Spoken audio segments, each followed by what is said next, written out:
Hey, how's it going, you guys? This is Spidey64 back here again with yet another video, and yeah, so we're here to talk about the race weekend a little bit here, but I know a lot of you are wanting me to just review the Texas race, the O'Reilly Auto Parts 500. Yeah, that was the name of the Cup race here today, but yeah, so before I talk about that, I'll just talk about the two Iowa IndyCar races, the NASCAR Xfinity Series race, and then I'll talk about F1 for a little bit here. So, Iowa IndyCar weekend doubleheader. Overall, pretty good doubleheader weekend, you know. I mean, I really like IndyCar at short tracks. I think it's just really exciting. Besides, these races really do go on they go by pretty fast. But yeah, but so what was the story for the IndyCar series this time around? Well, Simon Pagenaud and Joseph Newgarden were able to break Chip Ganassi Racing's winless streak, and we had two Penske cars winning, so big thumbs up for me, Penske fan right here. But anyways, the first race, you know, I mean, it was good, I thought, you know. Definitely a lot of interesting pit strategy, or some different pit strategy. I mean, hell, there was even a big crash that involved Colton Herta and I forget the other driver's name. I forgot who was underneath Colton Herta, but yeah, so that was pretty interesting right there. It's another story you want to hear once again, and that is the McLarens running were pretty good in this race, but most of them, but of course they didn't get the win. So yeah, Oliver Askew was really close to getting the one on Friday night, and I mean the McLarens Paddle Ward and Oliver Askew were pretty competitive in the second race, but they weren't like up in the front, you know, per se. They even had some pit issues, I think I understand, but yeah, so pretty good IndyCar weekend right there. What's the next race talking about? By the way, I recorded this video, this is the second attempt at recording this video. I had another recording, but, something happened, or my phone died, but yeah, but anyways, NASCAR Xfinity. Pretty good race at Texas, honestly. You know, once again, I mean, the Xfinity series has the best package right now. It's just really, I mean, they've been enjoyable to watch, I think, you know, throughout these past couple weeks. Yeah, so I think the main talking point of the Xfinity race, at least for me, was Noah Gragson and the drama that ensued. Just, dude, like, why? I mean, I understand why this guy has I understand why he has a ride in Xfinity. Freaking money, dude. But, dude, what he did to Riley Herbst on the first lap, just lack of respect from him and a lack of respect from a lot of the drivers.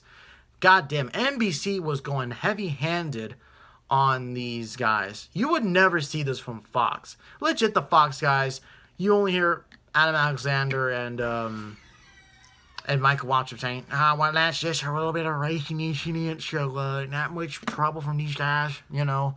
Stuff like that is just, I mean, like, this is why I just love NBC, dude. They have true honesty, and also, hey, they love motorsports. They care a lot about motorsports than, you know, than Fox does, which, let's not talk about Fox, dude, but, yeah, just, like I said, Noah Gragson has a lack of respect for most of these drivers. And, I mean, I see a lot of people also saying that, well, he's an aggressive driver, and that's something that NASCAR fans have been saying about. Well, yeah, we do, but there's a certain level of just respect that these guys have to give. You can be aggressive. You can be a very aggressive racer. It's just that there's a limit to that. And Noah Gragson just passed that limit, I think, in my opinion. I mean, I already just do not like the guy anyways. I do not think he's going to go this far if he keeps doing this stuff. I mean, just imagine he goes to the Cup Series. Okay, like, here's the deal. If he gets the 48, I'm just done with Hendrick Motorsports, honestly, at this point. Because they only got 2 competitive guys there, Chase Elliott and, like, Alex Bowman. You know, I mean, seriously. Like, William Byron is not doing crap. And if Noah Gragson were to go in the 48, I'm just telling you, it's not going to be good. It's not going to be good. Just imagine if Noah Gragson just continues this mentality into the Cup Series. Like he wrecks Kevin Harvick, or he wrecks out Brad Keselowski, Kyle Busch, or Mark Truex Jr. The guys who have been in the series the longest. Like, dude, like seriously, like, dude, it's just that he's not going to be in the Cup Series all that long, you know? He may be like a, Brian Vickers, maybe. I don't know. But, I compare Noah Gragson to Brian Vickers. Yeah, I did it. Screw all of you who think that. But anyways, hey, overall the race was pretty good. Just Noah Gragson needs to drive with more respect. And, yeah, Kyle Busch won for like an hour. And then they just gave it, and then DNQ'd, and then they gave the race win to Austin Dillon. I did not watch trucks because I was not interested in the race at all. Plus, that race was broadcasted on Fox, and everything on Fox sucks. So, yeah, that's pretty much why.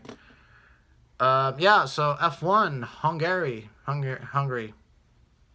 A bit of a boring race. A Racing Point finished 4th. Haas did some interesting pit strategy in the first few laps of the race.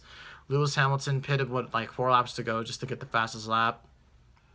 And that's pretty much it. He dominated the whole race, you know, from start to finish, and that's how the race played out. Pretty much, honestly. I am really liking this F1 season so far, even though I've ranked, like, there's only been one race where so far I ranked it to be a God tier, which was Austria, the first Austria race. You know, I mean, but I mean, still, I'm glad F1 is back, and that they are doing this. Then that they are racing once again. It's something that you really miss, honestly. You know, and hey, congrats to Lewis and all that. So yeah. All right, now time to talk about the Texas Cup race. You know, going into this race, I know for a fact I didn't expect a good race, but I was at least maybe expecting a little something. I don't know. It looked like for the beginning half, it looked like this race would be dominated by just get the light brighter there, but it looked like in the beginning of this race, it was the dominant cars were Eric Almirola and then Ryan Blaney. Ryan Blaney was a dominant car all day long. So I was like, hey, you know what? Yeah, I can get around the Ryan Blaney leading a Texas race, you know, and all that. So he won the 2 stages and all, you know, and all of that. Jimmy Johnson is having some crap luck, dude. Nothing of his control, of course, but what you got? I mean, you can't. I mean, what are you gonna do? Honestly, what are you gonna do? Man, it really sucks maybe being a Jimmy fan, but it really sucks being a Jimmy fan. I can't imagine that, but what was I gonna say? Yeah, like this race was. I mean, I'm just saying this right here. In terms of really a Texas race, this has got to be one of the best ones in a while. And the reason why I say that is because, well, honestly, the package, of course, sucks here for some reason. And I don't get why this race was more entertaining than the fall race for the playoffs. And that's a race I dread every single time we go there, because I don't understand why we race at Texas 2 times a year. I do not understand why they freaking do this. God, I don't know. I hate Bruton Smith, honestly, but yeah, I mean, like, in terms of the racing that the package produced, it wasn't that great, but the thing that kept me interested in this race was really stage 3. Stage 3 was just crazy. It looked like Blaney was, we had a bit of battle for the lead between Blaney and Denny Hamlin.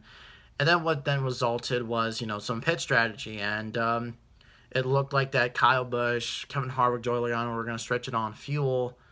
Then a lucky caution came out.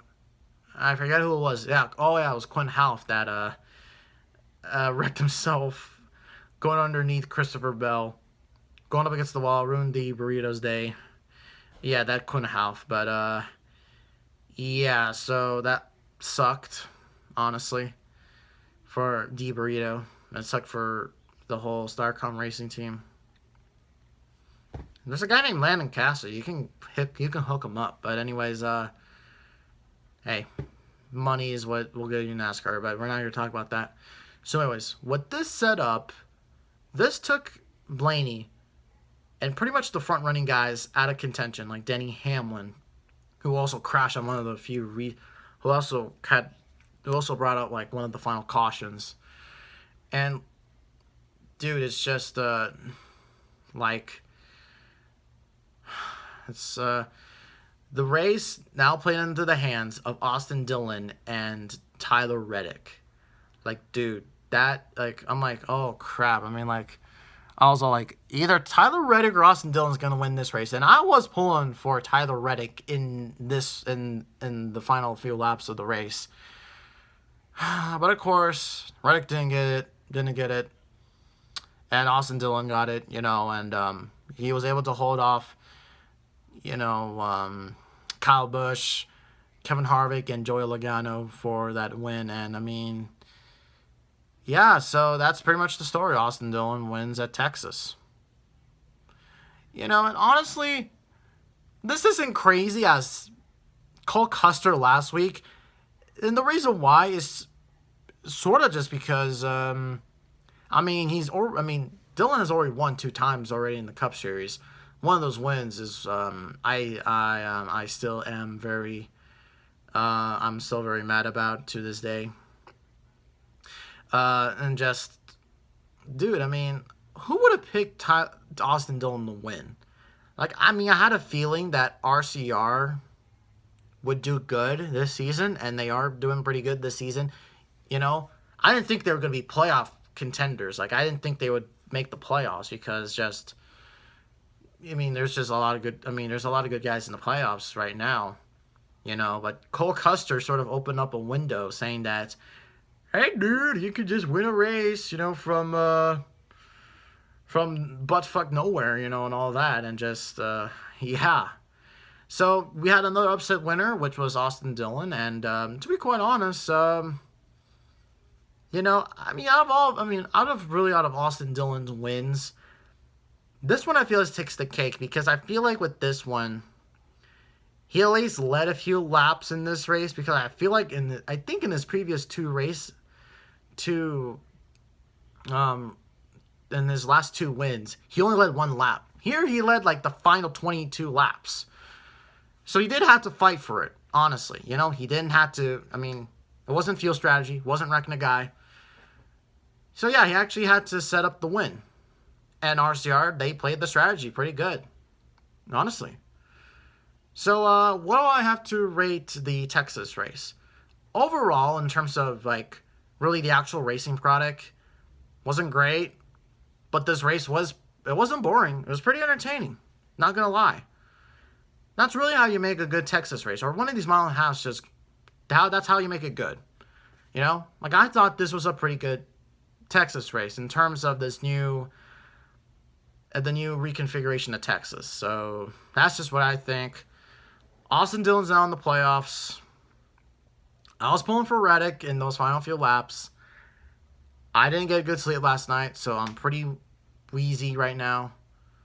I woke up to an F1 race to see Lewis Hamilton win. That's my weekend. My God, dude. But hey, what are you going to do? The corona times are still continuing. and we're well hell away through this season. So thank you guys so much for watching. See you in Kansas. Man, this was just a weird race.